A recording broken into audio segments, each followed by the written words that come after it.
Now, the same fleet has attempted to do the same thing for about 3 times now. This is actually their 3rd time, and every time we ended up being ESC positive, and every time we basically ended up winning. Which is kind of funny, because they also have been escalating with numbers, and they have also been escalating with the ship sizes. And well, this time they brought a capital fleet, but that did not stop us from outplaying them basically. So, I will show you what happened. We'll basically show the clip of the whole ordeal, and then I will go basically piece by piece to explain the thought process behind the decisions that I made, and to basically try to show you what has been in my mind throughout the whole fight. So, let's put the game in the background, and let me find the... Where is the video? I thought I had it in backgrounds. Well, let's just do here, and yeah, this is going to load for a while. Let me just go here. Oh, there we go. Okay, let's just play this from the start, and let's follow up the whole fight here. So, my alt is on the other end of the gate. I basically see what's coming in, so I knew that the rattlesnake is jumping in, and there's also a Sino. Now, when I go and do the analysis, I'll basically explain the decisions that I made here. Actually, you know what? I'll do that right away, and then I'll just play the video. I think that this is more accurate. So, this guy here, he is in a rattlesnake. This guy is his alt, and this is the Sino. Now, I've heard that this is their fleet commander, so their fleet commander has basically eyes on the gate and has eyes on our fleet here. Now, my decision here was to focus Sino, because I thought that we had a carrier in the fleet. But I wasn't really paying much attention to our fleet composition, and it turns out we have 3 Dreadnoughts, 4 Dreadnoughts, and 1 bubble. There was a carrier, but the carrier did have to dock, so I completely forgot about that, so that's why I said focus Sino. But the idea to focus Sino does come from the fact that if we kill the Sino on time, then they can't jump with the capitals. So there's the rattlesnake. Now they expect us to aggro immediately. I don't know why they thought that I'm going to just aggro immediately. They used the same trick. This is the 3rd time that they used the same pilot with the same ship attempted to be bait for the 3rd time. I don't repeat my mistakes. I learned to be patient, and I learned to choose the target wisely. Now, since I know that this is a Sino and that there is a unknown amount of capitals waiting for us, I have decided to play a little bit of chess with them. So, let's follow the clip.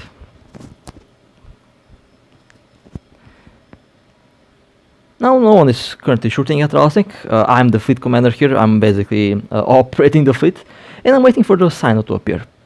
Now, I told Tim, which is our bubble, to dock. Now, this decision is perhaps one of the decisions that ended up ensuring the victory, because they did not expect this to happen. They expected us to immediately aggro the rattlesnake, which would ensure that the Sino can safely open. But since we didn't do that, I'm going to do something that they don't expect, and I will make it look like we are warping out. Which, you know, is kind of a nice tactic that I learned from EVE Online, basically a reverse bait tactic that experienced fleet commanders from EVE Online taught me, so I'm applying that knowledge over here right now. Now the bubble is there. You can basically follow the bubble moving around. I say warp, wait for Sino, because the Sino is still the primary. After all, that's where the big boats can crawl out of. The bubble is offline, but our bubble pilot is still there, which is, you know, a good decision that they made. There is the Sino, but they cloaked. Now, in the split seconds when they cloaked, this basically did buy us some time, because the Sino ship is moving, and they're moving into position to open Sino, of course, which leaves us enough time to start yeeting the rattlesnake. And if my mathematics and calculation was correct, It should ensure us enough time to kill the ship and safely jump out or warp out, whatever comes first. So let's see what happens next. Let's see. Now I go and I say light up the snake, which means shoot the rattlesnake. Now they start locking me, and this is, obvious. I knew since the start of this ordeal that I'm going to be their primary target. I mean, there's that weird bounty for like 60 billion Anamoros. Not really sure if this is tied to that, but if it is, then there is probably some truth to that bounty, which is kind of hilarious if you ask me. But I know that I'm their primary target. This is why I'm well prepared for extremely high DPS. And my idea is to be the bullet sponge, so that they go after me, but my friends stay safe. And they will be the turrets, the guns. I'll be the tank. Basically, that's what I imagine here. Just to make it easier to understand. Now here is something hilarious. I said carrier kill Sino. I still thought that there is a carrier in the fleet. Well, there wasn't. That was my little mistake there. But it didn't matter. The rattlesnake is on fire currently, and they're taking the rattlesnake apart. But there is no point. There is no sign of the Sino. And this is, where I was 100% sure that this is going to be a hilarious. That will be a hilarious outcome, because this is their biggest mistake. They should have just opened Sino right away. Like, they should have just done that and just start shooting. They shouldn't wait for me to aggro, because Eve is like chess. You play to outsmart your opponent. And, well, they got outsmarted. They fell right into my trap here. And there's the Sino. But the rattlesnake got yeeted. And the Sino is now open. And I say kill Sino.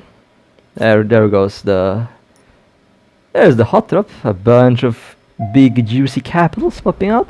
You can see that most of them are Naglfars. And this is where it was pretty obvious to me that all of these ships are glass, full DPS. Because if you plan to jump someone, if you have one specific target, let's say you want to kill one pilot, you don't fit for tank. You want to kill them as quickly as possible, as efficiently as possible. So, according to that logic, all of these Dreadnoughts will be glass built, glass DPS with high level implants. So that's a lot of DPS in this Dread bubble there. And I don't know how many crawled out. The Sino got killed, and you guessed it. Guess who is the primary target? I am the primary target. Everything is going according to plan.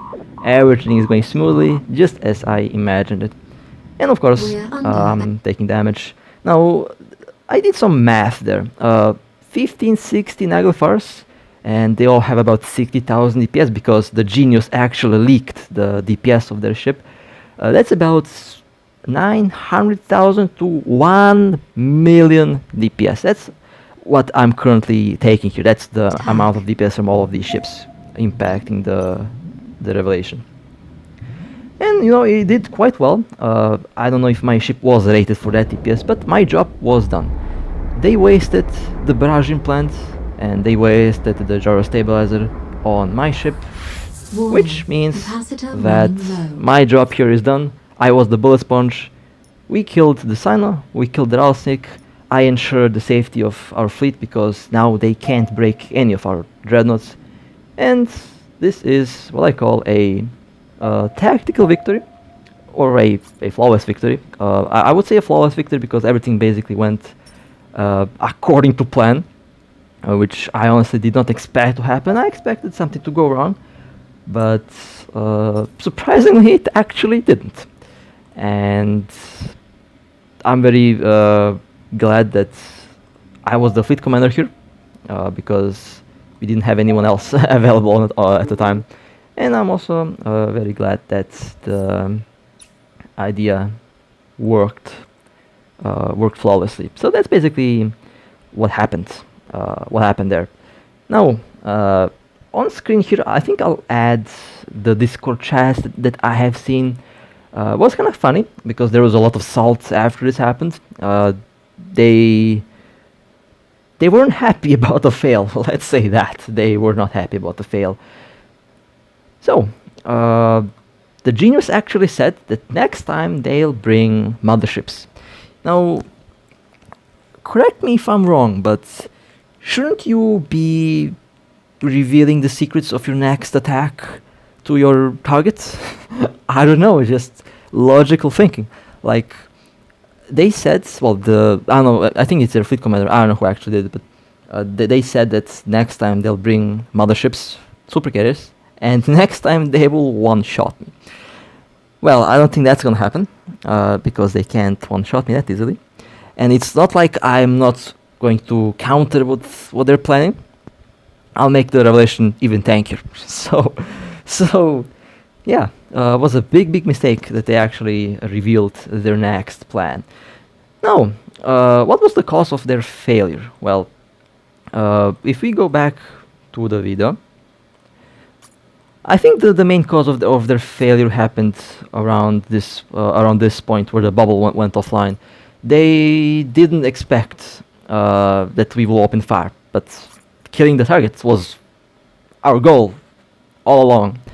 It just involved some chess playing, and you know I'm not a good chess player. Like I'm not a good chess player, but when it comes to ships, I'm pretty good with the tactics here because I already have experience from EVE Online, and of course I have to thank some of the other old fleet commanders from EVE Online that taught me a lot of tricks that you can use to basically outsmart your opponent. Now, I said that I'll just post the screenshots of the salts on the screen here. If you want to read, just pause, because there's just a lot of things to add. So if you want to read, just pause. I'll try to make it as big as possible on the screen, but I don't know if I'll be able to do that because there's so much salt. And honestly, as I mentioned before, this was exciting. We are one of the few corps that actually get excited when we get jumped, because then we actually, can pull off something silly as we did today. If they did play a bit, if they were not salty, first thing I have to say, they were salty. They were very salty, and because they targeted the tankiest ship, the tankiest damn ship in the fleet, that's what they felt. They should have shot at something else. Like I showed the build of my revelation. It's obvious that you can't kill it in 60 seconds, or even 40 as they wanted. It's obvious that it's a brick, and you need a big fleet. Now their DPS was nice. Their DPS was okay. I have to say their DPS was definitely was okay, but they were too salty, and the reason why they failed was because they were blinded by the salt. And that's why I say that you should not be salty when you play the game, because if you're salty, you will make a lot of mistakes that might end up costing your ship, might end up costing your reputation, might cause you to fail like this, like they failed. So next time, I hope that they do better, because it was actually, I mean, when I go and look back, and when my friends also analyzed the video, they all facepalm. Like they had no words at what they have seen. So yeah, now it will be time to continue the regular program. Blowing up ships, my profession in this game basically. So yeah, let's jump right into that. Now, besides that capital ship fleet, we also had something quite hilarious happen before that. Let me quickly show you what I'm talking about. I'm probably adding this after realizing that I forgot to add the kill. Now, where is it? Kill, industrial ship. And there it is. 16.4 billion Orca. Now, this is probably one of the best loot drops that we ever had, to be honest. This module alone costs more than this, costs more than the whole kill mail. 14.5. We actually sold this module for 17 billion. We made this number here, and we made bank. I was on one of the best kills that we ever made in this game.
We're under attack.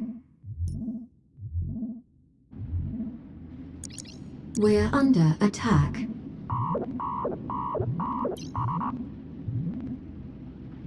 We're under attack.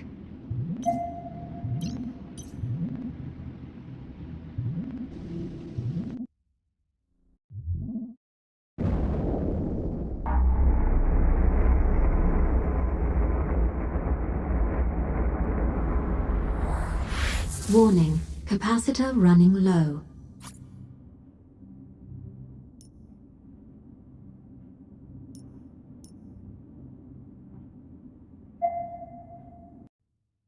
A little fun fact. Once all that passed, I actually returned to continue camping for a while, and I think we got an Abaddon, but I'll show you the Abaddon kill, I think a bit later throughout this video. Again, I don't usually assemble the footage in a good time frame. I just basically add from the newest video to the oldest video. That's basically how they are arranged when I look at the folder, or when I look at this recording editing program that I use. Now we have a Dominix that has about 17 stabs. Now the Dominix was a rattlesnake before, but the rattlesnake crashed. Let's just say that the rattlesnake crashed. That ship became loot. That's currently in our hangars there. So my friend is currently trying to get a good warp in, and I'm waiting for the fleet warp. We have 2 Macarials. Now I've changed the build on this ship a couple times, and so far I'm fairly happy with how it works, honestly. But I also do plan to improve it. And when I say improve, what is there else to improve? Perhaps tier 4 rigs again. I want that little bit of extra DPS. Always nice to have a little bit of extra DPS. Always helpful, honestly. But we will see what I will do with that. I thought about integrations, but at the same time, I don't really feel like integrations on the Macarial will work that good. I mean, I tried once or twice, but I never really liked the result of that. So in most cases, I just keep the Macarial the way that it is. Now, someone asked me if there's a chance that we'll get a special edition Macarial. You know, I thought of that. Might actually happen. Might be a Black Ops Macarial, the real one, not the one that I used, but an actual Macarial that has a a bonus on a cloaking device or a cover ops, like a true Black Ops ship. That would be pretty hilarious if that happens. Okay, now I'm aligning. I'm slowly preparing to warp. My friend did stop the ship. I was floating in space randomly. I forgot to click stop moving. Kind of funny how that happens. It happens every time I try to do something actually. But we are ready. I have aligned because I warp a little bit slower. My friend has a very, very fast Macarial. And here we go. Let's roll. Or let's warp. A wrong game. I'm not playing War Thunder, I'm playing Eve. Although War Thunder is also a very fun game. Okay, now let's see. There is the Dominix. Now the Dominix has a lot of stats, and a little fun fact here. Our tackle didn't have enough points to hold the Dominix, but the Elite Frigate is holding them, so the Elite Frigate is actually helping us to hold this ship, which is kinda unfortunate for the Dominix. I know how bad luck feels, and yeah, it wasn't really a good day for this battleship, honestly. I kinda feel bad, because I know how much it sucks when you get scrambled by the rats and you can't warp. But it happens to me, it happens to my friend, it happens to everyone. It's just a part of the game. Now I forgot to use the barrage implant because I don't know why I actually forgot to equip the barrage implant. Sometimes I forget to add the proper implant, not really sure how that happens. But you know, it's fine. The thermal circulation does kinda work for an extra tank, I guess, if I end up getting into armor, but that doesn't happen that often. And this thing had million stabs. Literally million stabs. Warp core optimizers and aura stabs. That's about 17 stabs there. That's a lot of stabs. Okay, next target. Now this time we have one Apocalypse Striker, I believe. Now this Apocalypse was a bit sneaky. I say sneaky. It's more that we kind of failed to tackle it because we kind of rushed. Although it happens Warp sometimes. drive active. We didn't have enough points because my friend had the criminal timer and we didn't really have the time to change the build into more points. So I just ended up to take whatever I have, and my friend also took whatever he had. So we just yeet around and hope for the best. Sometimes it works, sometimes it doesn't, and in this case it didn't work. They were stabbed, and we were a little bit too late to reach the target. Oh well, it happens. Was still a good attempt, which is fine. Sometimes you win, sometimes you lose. Now I thought about waiting. I don't know where the Apocalypse Striker warped to. I thought that they warped to the gate, but apparently they warped to the station. And I have the option to wait for them here, or I have the option to log out in space. Now I haven't done a log off trap in a while. Warp drive active. But could be a good idea to do a log off trap. Now the next target is a rattlesnake that logged out in space. However, I was a little bit I'm a little bit late to the party. I should have picked the Celos. It's a much faster ship for moving around.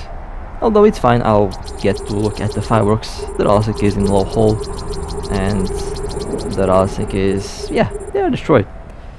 I was late, but I did land just on time to watch the ship become fireworks, which honestly is still, I'm happy with that. If I can get to see the ship explode, that's enough. That is honestly more than enough.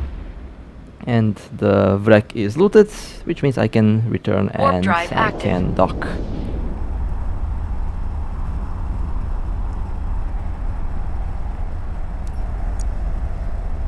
You know, I've been thinking about retiring the Macarial, at least this one, because this is one of the older ships that I have, and I kind of want to keep it the way it is.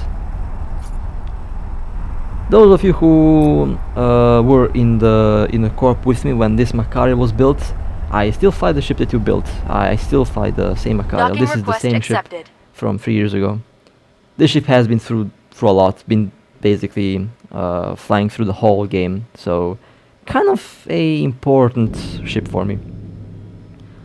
Next target, I am in the Celos. We have a Cyclone. Now the Celos is one extremely fun to fly cruiser.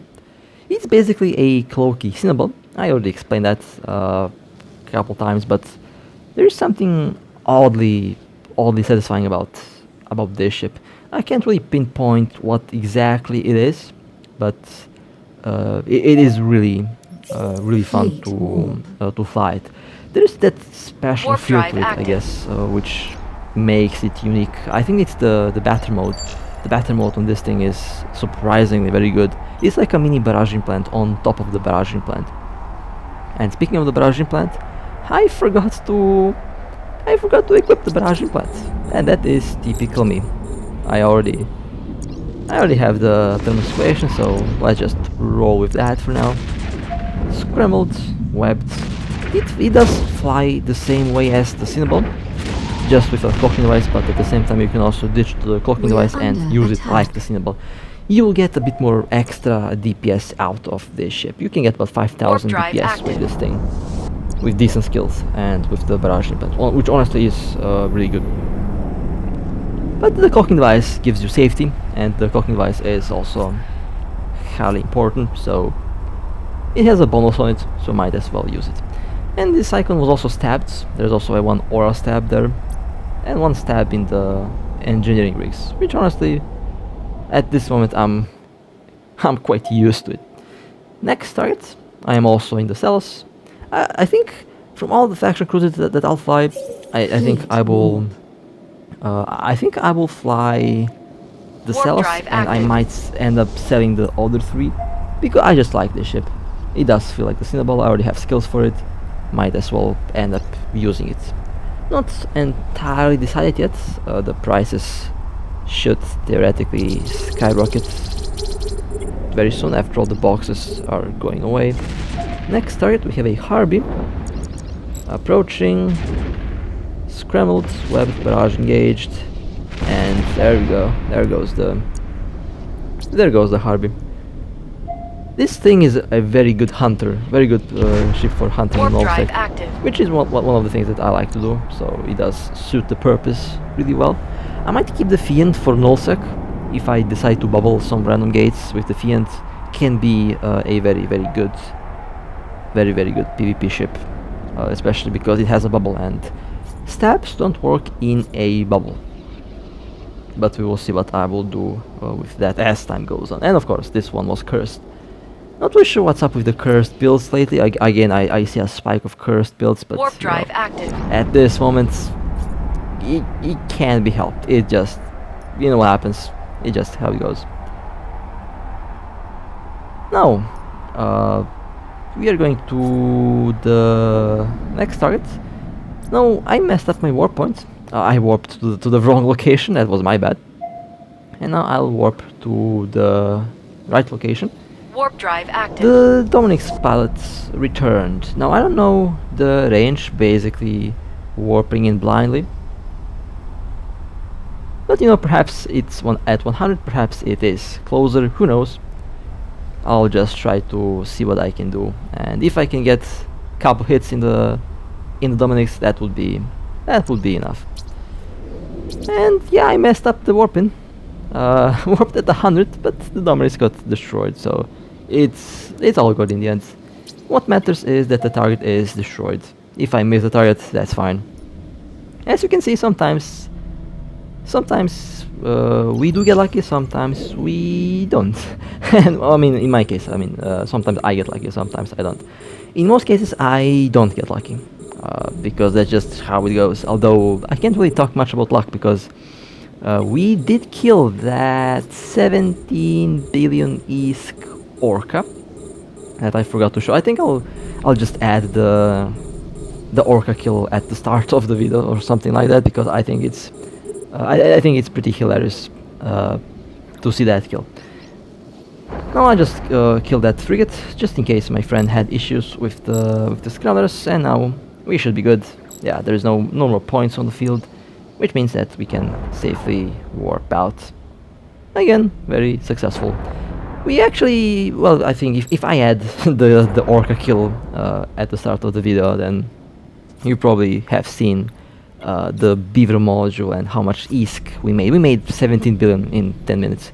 It was a lovely kill, a fantastic kill. It was a jackpot. Happened on the Warp same day drive active. as that capital ship fleet, which, you know, is just, it was such a good weekend, honestly. It was so good, so fun. And well, the Abaddon that I was talking about, after I decided to return to the gate, there was the Abaddon. Now, this Abaddon is a bit weird, a bit suspicious. I say suspicious because they didn't seem to be that tanked. Usually the Abaddon is known to be ridiculous tanky. It's one of the tankiest battleships in the game. But this one didn't feel that tanky, surprisingly. And there was quite a bit of conquer missions that I'd done there, which means perhaps we are going to see something pretty funny here in a moment. 2.1 billion, and what kind of Abaddon is this? I have no idea. A cargo Abaddon, that's what this is. And it dropped 240 million ISK because of that mirror small shield field module, which is quite pricey and quite valuable. Overall, again, pretty good. Fleet. Pretty good kill. And let's go to the... well, let's go to the next target. This is what I call a synchronized Macarial fleet. You know, my friend has such a good-looking Macarial that it's going he's going to make me get the Deathwish nanocore for the Macarial, just so that I can have a ship that looks as good as his ship. I mean, the Deathwish nanocore looks awesome on this thing. I love it. But I don't have it. I have the... I think it's the Dark Halo core, not really sure, or it's I think it's the Dark Halo core. I always forget the name. And I also have the Heartbreaker permanent skin, also a gift from old friends that built the Macarial, that built this ship. That's why I have this skin on this ship in their honor, because that corp, I don't know if that corp is still active. I don't know what happened to them. I know that after Catch collapsed that they joined... what alliance did they join? I have no idea actually. I have to double check that. But yeah, I hope that they still play the game. They were awesome people that I knew in the game, and it was honestly a pleasure to be in the same corp with them. That was like 3 years ago. 2020 was very fun very fun experience. I was part of a big coalition then, and I was participating in CTA fleets and stuff like that. I kind of miss that nowadays in some aspects, but at the same time I also like my pirate life because it's also fun. But sometimes, you know, it can get a bit quiet, you know, but it's just how things go. And this apocalypse in the end also warped out. Well, as my friend says, that's the life of a content creator. If you get recognized, well, you either get jumped or your target warps away. And again, that's fine. I mean, I don't mind that. All part of the game. So that was a lovely run today. Had some hilarious moments, honestly. Successful moments, profitable moments. It was fun, and I honestly had a lot of fun recording and a lot of fun playing. Well, actually, I had a lot of fun recording and playing at the same time because I recorded while playing. So, with that being said, if you guys enjoyed, feel free to, if you want to support me, and if you enjoyed, feel free to like and subscribe. It does help out a lot. And with that being said, stay safe, fly safe, and as always, I'll see you next time.